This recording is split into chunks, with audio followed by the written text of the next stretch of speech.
What's up, guys and dolls?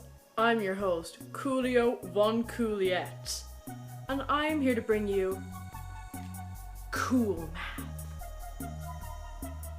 This will help you in your careers in the mathematics field. And I will teach you to be a top mathematician. Today's subject: cosecants. And would I say cosecants because I know you little Johnny over there, sitting there eating your apple pie. You were thinking, oh, maybe it's cosecants? I don't know, maybe just regular cosecants? What cosecants is Coolio von Cooliette talking about? Well, little Johnny's sitting there in the corner eating his apple pie. I'm talking about graphing the function of cosecants. So, before you get started on actually graphing a cosecant, you need to know how to do a sine graph. Now, you probably already learned your sine graph, so it mustn't be very difficult for you to learn. But as a quick review, you need to know your asymptotes, and your asymptotes are where the graph will go up or down to. At this rate, you should all know about the period, which is essentially where the graph will end. In most cases it does, so yeah. Anyway, for to solve your period right here, in case if you didn't know, it's 2 pi over b, and you see that on the equation over there? That's where you get the b from. B can be any number, of course, so yeah, don't stress. And here are your equations. Y equals a times sine times b and x.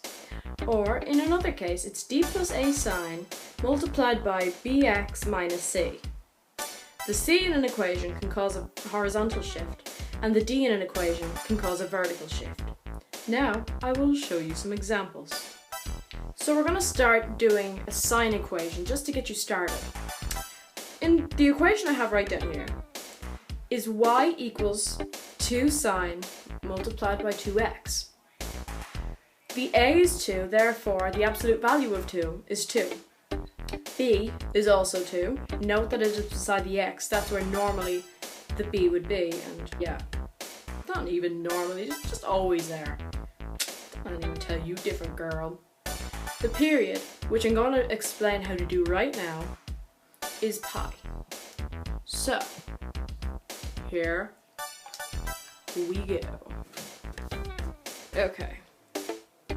So, since the b is 2, okay, see that right there? Yeah. So you stick the 2 under 2 pi, and that would equal 1. Therefore, well, obviously 1 pi would equal 1 pi. Therefore, of course, that would translate into pi. So, I'm going to graph it. Now we're graphing our points. Our points you see right there in the bottom corner. Pi multiplied by 1/4 equals pi over 4. Pi multiplied by 1/2 is half of pi. Pi multiplied by 3/4 is 3 pi over 4. Now, we're gonna get to business and we're gonna graph. Okay, so as our equation says, it's 2 sine multiplied by 2x. So you go up. This is where your asymptotes are going to be. Now, in a sine equation, it is, and let me just make sure, up, down, down, up. So we're going to go up 2, down 2, and down 2, up 2. That is essentially what a sine graph looks like. It looks like a backwards S, so always remember that. Okay. I think we're ready for the big leagues now. So to graph your cosecant function, I already drew the sine function graph. As it says right here, the asymptotes, well, actually no, it isn't the asymptotes. The amplitude is 1. b equals 1, the period is 2 pi, and the points are pi over 2, pi, 3 pi over 2.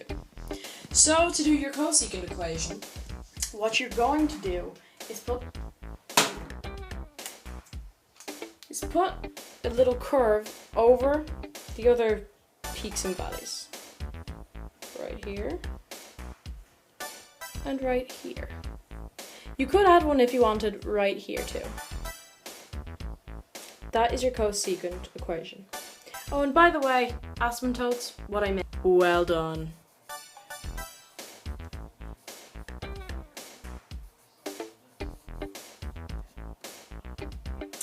And let me change that one, just so I don't mess up with your brains.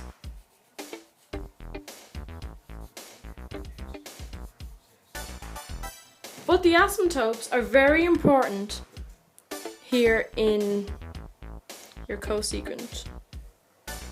They go in between wherever your little peaks and valleys go. So, that's all for me, guys and dolls. My cool assistants will be chilling and teaching you math. Cool math, by the way. Stay cool. Hi, I'm Chris, and I'm going to teach you about math today.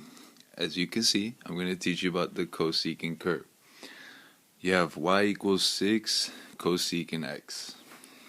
To solve this, you need to find your a, which is 6,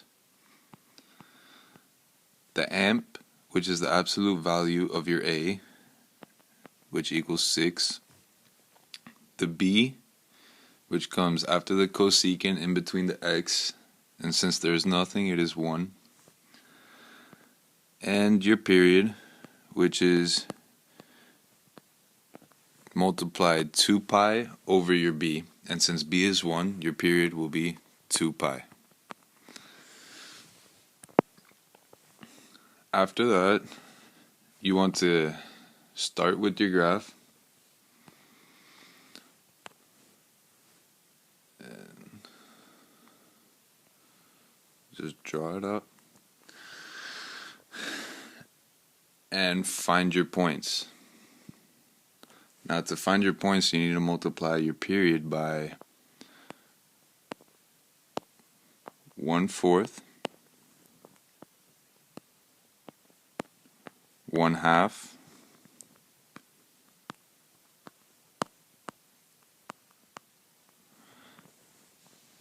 and 3/4. From these, you will get pi over 2, pi, and 3 pi over 2. And for your last point, you'll always use your period, so you have 2 pi as your last point. Now you want to come to your graph and plot these points. You have pi over 2, pi, 3 pi over 2, and your period 2 pi.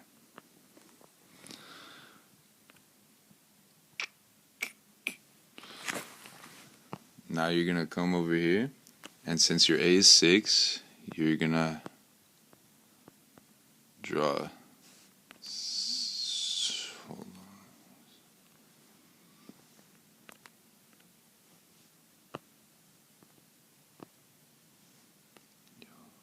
Since your a is 6, you're going to start up 6 points and down 6, 4, 5, 6. Now, since the sine curve starts at 0,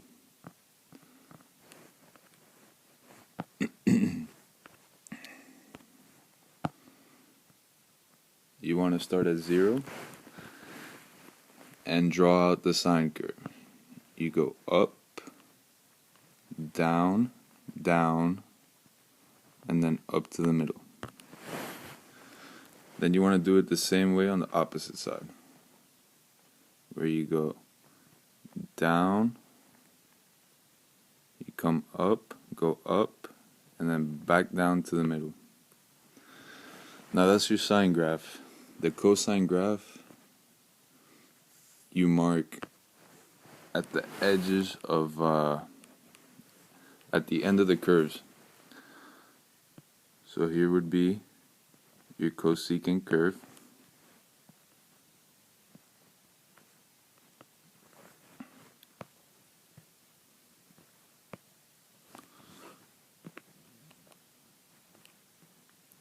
And when you're done with the problem, you want to erase your sine curve.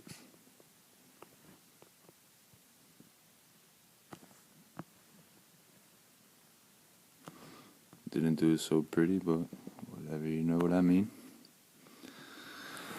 And there you have your cosecant graph.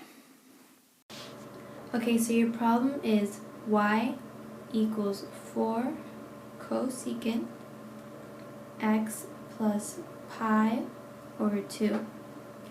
The original root of cosecant, you have to remember, is sine. So you would take this as if it were y equals 4 sine x plus pi over 2. So first we have to find the A, the amp, the B, there is a C, and the period. So your A is always before sine, or cosine, or secant, whatever that it gives you there. And the A in this case is 4. The B is always between here, so the B in this case would be 1. The amp is the absolute value of A, which is 4. And your C is always what follows the x. So in this case, it's negative pi over 2 because you have to change the sign that's here. Your period is always 2 pi over b. And in this case, since there's no b, it's only 1, it's 2 pi.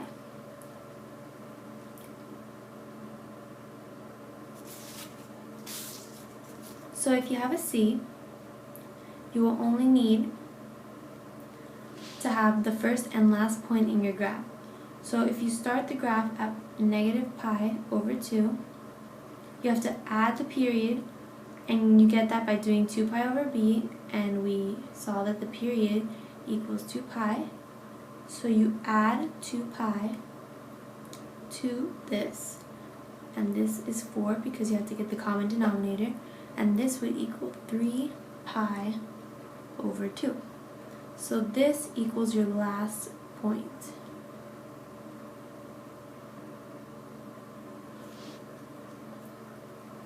So now, graphing it, you start at negative pi over 2, and you end at 3 pi over 2. So you have to remember that the amp was 4, so you go up 4, down 4, just to be sure. Now, graphing the sine curve, it's always goes up, starts at 0, you go up the amplitude, back down to 0, down the amplitude, and back up. Now, since we have a point on the other side and we want to get all the asymptotes, we have to continue this pattern on the other side. So down, up, down. Okay, so since you have that, you have to do your asymptotes now, which is always on the sides of these points.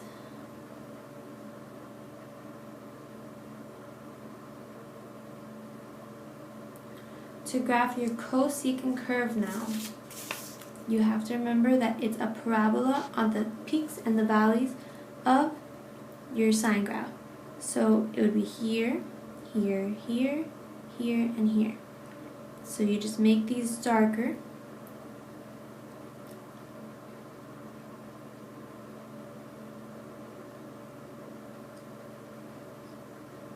And those are your cosecant graphs. We have to remember to erase the sine graph, or just make these darker. And there you go.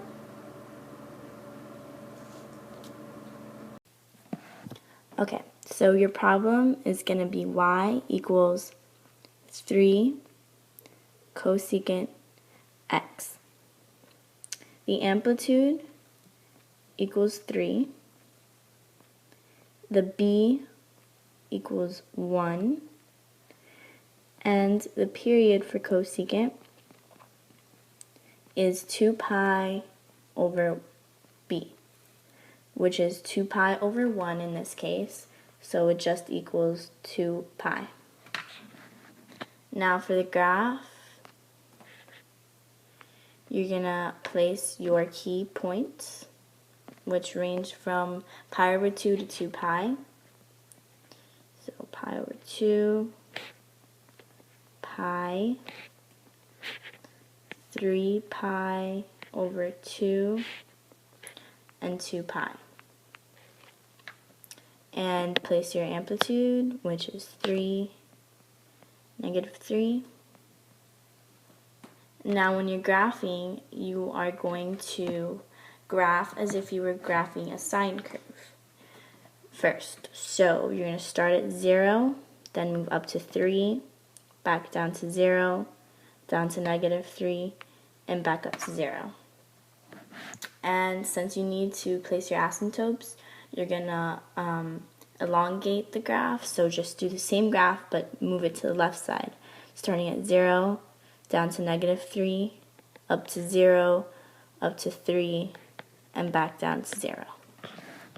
So now you're going to place your asymptotes, which are the dotted lines, anywhere that there is a change in the curve. So starting from the right side, there would be one over here, one right here, one over here, here, and here. And now to graph, you're going to graph the U's anywhere that there is a peak in the sine curve. So starting from the left side, when there's a peak on the top, you're going to place a U, a regular U, and then when there's a peak on the bottom, upside down U. Anywhere there's a peak. So then when you're done, you would just erase the sine curve, which is the red curve, and that would be your cosecant graph.